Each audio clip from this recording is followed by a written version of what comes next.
Please don't ask me for some shit that you wouldn't do for me. Please. Stop looking at me like I'm a motherfucking ATM machine. You don't know what a motherfucker had to go through the sacrifice to get what they got or to get where they going. Like, I don't like when people look at me like, oh, bro, yeah, bro, you got it, bro. You like, bro, no, you don't know what the fuck I go through to get this shit. So, please, please, do not ask me for something that I cannot get from you.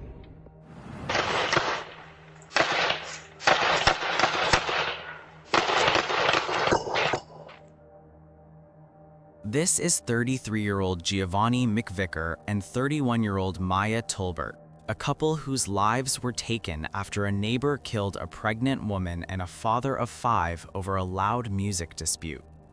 Just after 10:30 p.m. on March 9, 2026, multiple calls led police to the 6800 block of North Darien Street in Milwaukee, Wisconsin, where officers found both victims outside the apartment complex suffering from gunshot wounds after an argument escalated into gunfire. Just moments before the shooting, Giovanni had stepped outside for a simple reason: to ask a neighbor to turn the music down so his children inside the home could sleep. It was a normal request, the kind that usually ends in a short conversation. But as investigators began piecing together what happened, it became clear that the situation did not end with words, and that the person responsible never left the scene. But to understand how a simple request over loud music turned into a deadly confrontation that left 3 lives gone, we have to go back to the very beginning. This is the story of Giovanni McVicker and Maya Tolbert. Giovanni McVicker, 33, and Maya Tolbert, 31, were a couple living together on the north side of Milwaukee. They were not strangers to responsibility. They were parents, partners, and people who were actively building a life together. And in their home, that life centered around their children. Giovanni was already a father of 5, and the baby Maya was carrying would have been his 6th. Being a father was not just a role he carried, it was something that defined how he moved day to day. People close to him described him as someone who stayed connected to his family. He brought people together. He made others feel welcome. He was the kind of person who kept things steady inside the home. And for him, that stability mattered, especially with children around. But that was only one side of who he was. Inside that home, his focus was simple. He wanted peace. He wanted a place where his kids could rest, sleep, and feel safe. He handled problems in a way that avoided unnecessary conflict. He was not known as someone looking for trouble. Instead, he was someone who tried to manage situations without letting them get out of control. And that approach shaped how he responded to things around him. Meanwhile, Maya played an equally important role in that life they were building. At the time, she was 7 months pregnant, carrying a child that she and Giovanni were expecting together. People who knew her described her as warm and caring. She was focused on her family and invested in the life they were creating. She was not just present, she was active in it. She was part of the structure that kept the household together. But her role went beyond that. She and Giovanni had been together for years. Their relationship was not something new or uncertain. It had time behind it. It had shared experiences, shared responsibilities, and shared plans. The way people described them was simple. They matched each other's energy. Maya was energy. She matched my brother. I'm just gonna say that. They matched each other energy. And they loved each other for years. That meant they moved on the same level, understood each other, and built their life side by side. It was not one carrying the other, it was both of them moving forward together. And that connection showed in how they lived. They were raising children together, they were expecting another child, they had already built a routine around family life. That included everyday responsibilities, shared decisions, and planning ahead for what was coming next. The baby Maya was carrying would have been their 3rd child together. That detail matters because it shows this was not something temporary. This was a family that had already been growing. But what made that even more important was what they were working toward. They had plans, not abstract plans, but real ones tied to their daily life. raising children, keeping the home stable, preparing for another baby. Those are not small things. Those are long-term commitments, and both of them were involved in making that happen. That is what their relationship was built on. But that also meant there was something to protect. Their home was not just a place to stay. It was where their children slept. It was where routines happened. It was where they tried to keep things calm and controlled. For a family like theirs, peace inside the home was not optional. It was necessary. And that becomes important when looking at what happens next. On evening of March 9th, 2026, everything changed. That night, at around 10:30 p.m., Giovanni McVicker and Maya Tolbert were outside the apartments near 6800 block of North Darien Street in Milwaukee, Wisconsin. Inside the home, the children were trying to sleep. What should have been a normal night inside a family home started to shift because of loud music coming from nearby. The noise had become a problem. Family members believed it may not have been the first night it happened. By that point, the music was no longer just an annoyance. It was keeping the house from settling down. Giovanni was a father trying to keep peace inside his home, and his children needed rest. So he decided to step outside and deal with the issue directly. But his reason for going out was simple. He was not stepping outside to fight. He was not going out looking for trouble. He was going out to ask for the music to be turned down so his children could sleep. For a parent, that kind of request is ordinary. It happens in neighborhoods all the time. Most of the time it ends with a few words, maybe some frustration, and then the night moves on. But then something changed. At some point, after stepping outside, Giovanni came into contact with the neighbor connected to the loud music. What started as a basic conversation did not stay there. The discussion became tense. The request to lower the music turned into an argument, and the situation moved away from the original issue. And that's when the situation escalated. The exchange did not stay calm. Words were said, tempers rose. Whatever was happening between the two men lasted only a short time, but it was enough to shift the entire night. Maya was also there, close to Giovanni during those moments. She was 7 months pregnant, and the two of them had been preparing for another child together. This was supposed to be an ordinary night in the middle of family life. Instead, the confrontation kept building. Then, gunfire broke out. Shots were fired near the apartments. The sound was captured by a Ring camera in the area.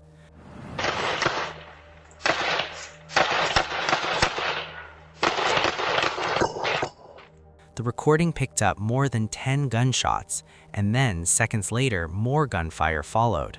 The sound spread across the block and cut through the night in a matter of moments. Giovanni was hit. Maya was hit too. The shooting happened fast.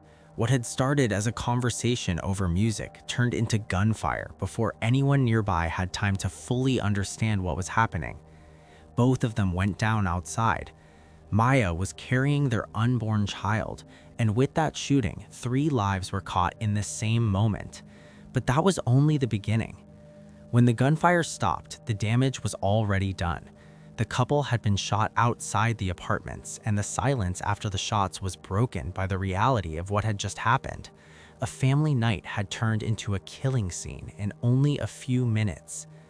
Families tell me the two victims were dating each other. They say they were expecting a child together in just 2 months, and they've identified them as 33-year-old Giovanni McVicker and 31-year-old Maya Tolbert. McVicker's family says he was a loving father of 5 and really the life of the party. And Tolbert's family tells me she was 7 months pregnant with their second baby together. The late-night gunshots pulling people in this neighborhood out of their beds and from inside their homes late last night into the middle of the street. Milwaukee police say gunfire erupted just before 10:30 p.m. Investigators identifying the 31-year-old and 33-year-old as the two shooting victims. They say both were shot multiple times and both died here on scene. One man we spoke with says he saw the shooting from his window. It was about 10:30. I heard the first gunshot, then I looked out the window and he kept going back and forth shooting both the female and the guy. Then he went over the guy and shot him like 10 more times. I was just screaming to tell my son to get down, that's all. That's all. Then I walked outside Then I walked over by the victims, and they're already dead, so I couldn't save nobody. I couldn't help nobody, so they're already dead. So, and then the cops all showed up. I heard them. I was in the house. I heard them, and I'm like, oh, wow, they sounded so close. Chanel Hendricks describes the moment she heard gunshots. You can hear them in this neighbor surveillance video. Milwaukee police say it happened near Darien and Greentree Monday night. I was shocked. I was shocked. Police say a 31-year-old woman and a 33-year-old man were shot multiple times. Family and friends identified them as Maya Tolbert and her boyfriend Giovanni McVicker. Family tells us the couple had 3 children, 2 of which they had together, and had another baby on the way. It breaks my heart. It really do. It breaks my heart. I feel for the family. Prayers to the family. Family tells us this started because of an ongoing noise complaint with the neighbor upstairs. Police say they have a 27-year-old man who has been arrested in connection to this. For now, family and friends remember both Tolbert and McVicker as loving parents, kind and genuine. And Tolbert's family tells me that she was 7 months pregnant. And at this time, neighbors do tell me that the shooting has been an ongoing issue in the neighborhood, and they hope that there is a stop to it. And at this time, we also know that police say that the charges are pending review by the Milwaukee District Attorney's Office. Within a short time, the area filled with the first signs of a crime scene. The ring footage had already captured the sound of the shooting. At the location itself, there was visible damage, including a shattered window. Evidence markers were placed across the street and sidewalk. Detectives moved in and out of the building with flashlights as they began working the scene. By the time officers were there, Giovanni McVicker and Maya Tolbert were both gone. And with Maya 7 months pregnant, the loss did not stop with just the 2 of them. 3 lives were gone over an argument that started with a request to turn the music down. They found both victims outside, down on the ground where the shooting had happened. The scene was still active. Officers began clearing the area and making sure no one else was in danger. At the same time, they started identifying who was involved. But then something changed. A man was still there at the scene. He did not run. He did not leave the area after the shooting. Officers identified him as a 27-year-old man believed to be the neighbor involved in the argument. He was taken into custody on the spot without needing to track him down somewhere else. And that's when the situation became more direct.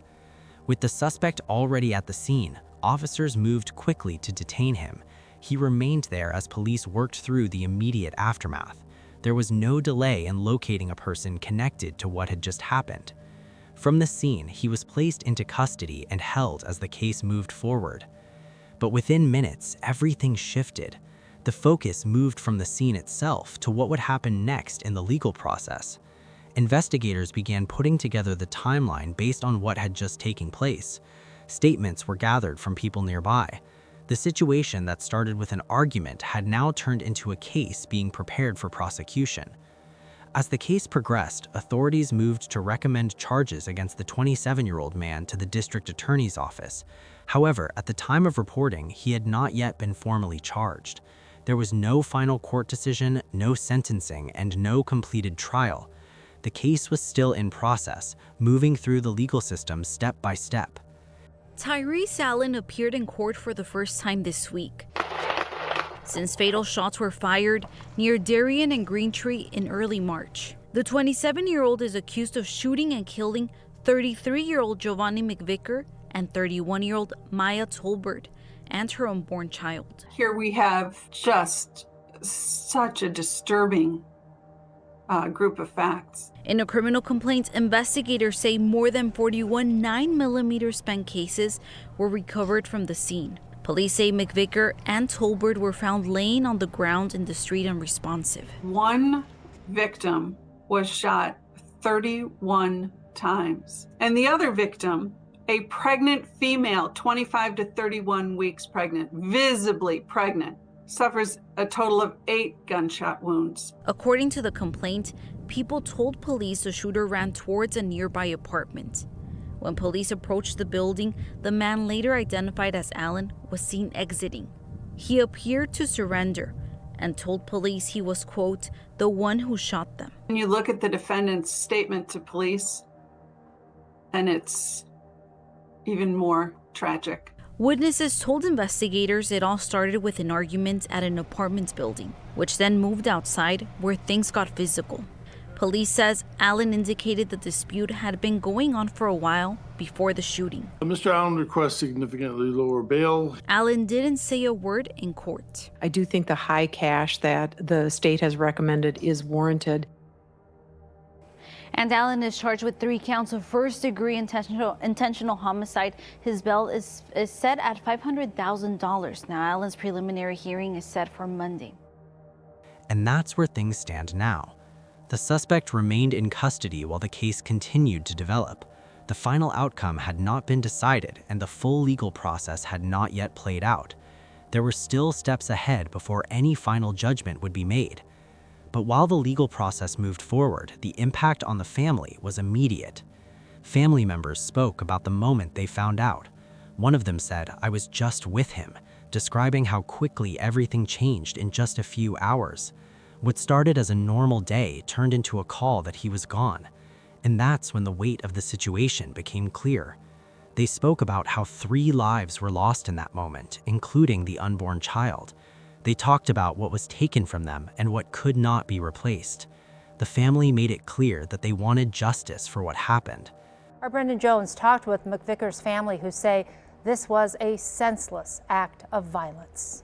Wasn't supposed to happen. Yeah. We love you so much. Disbelief for the family of Giovanni McVicker as late Monday night, they learned he and his girlfriend Maya Tolbert had been shot and killed. Maya was 7 months pregnant. It would have been the couple's 3rd child together. It's tough to see your brother at 4 o'clock and then by 9 o'clock you get a call that he's no longer here. How? I was just with him. I was just with my brother. Family saying it was a senseless act. This all happened over him simply asking for them to turn the music down. So it's senseless. This is really heartbreaking for us. Family says Giovanni was trying to get his kids to sleep when he asked a neighbor to turn down the music. They say the 27-year-old neighbor was later arrested. Now all the family has is memories, ones they'll hold on to tight. He always made us feel welcome and warm. He always got the family together. Maya was energy. She matched my brother. I'm just gonna say that they matched each other energy. And they loved each other for years. The family says they hope for a resolution in the courtroom. Just hope that justice is served, and we hope that he get the time that he deserved. Life. He took 3 lives, and senseless. It was overkill. The way he did my little cousin was horrible. At the same time, they were left dealing with what came next. Children were left behind. Giovanni had 5 children and was expecting another. In one night, those children lost both parents.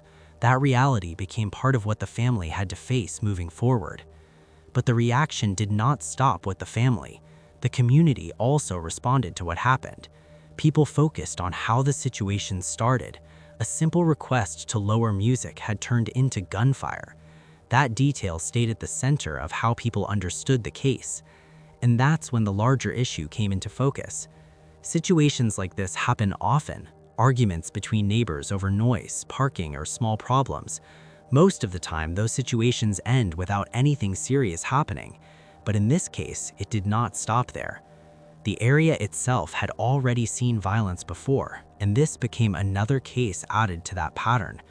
Data in the city showed that arguments were one of the leading causes of homicides, and this situation followed that same path. But this case showed something more specific. An ordinary moment turned into something that could not be taken back. A conversation turned into an argument turned into gunfire, and in just a few minutes, multiple lives were gone. That is the part that stays, because nothing about the start of that night suggested it would end this way. A father wanted his children to sleep. He stepped outside to handle a problem directly, and from that point, everything moved too fast to stop. As of now, the case is still ongoing. There is no final decision yet. The legal process is still moving forward, and the outcome has not been determined. What remains clear is what happened in those few minutes and how far it went. And that's what makes this case matter, because it shows how quickly things can escalate when anger takes over. A small situation can turn serious in seconds, and once that line is crossed, there is no way to go back.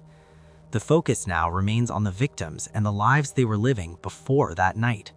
And while the case continues through the courts, the question stays the same.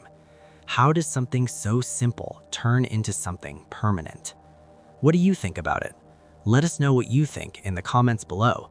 And if you found this story intriguing, please like, share, and don't forget to subscribe for more stories like this.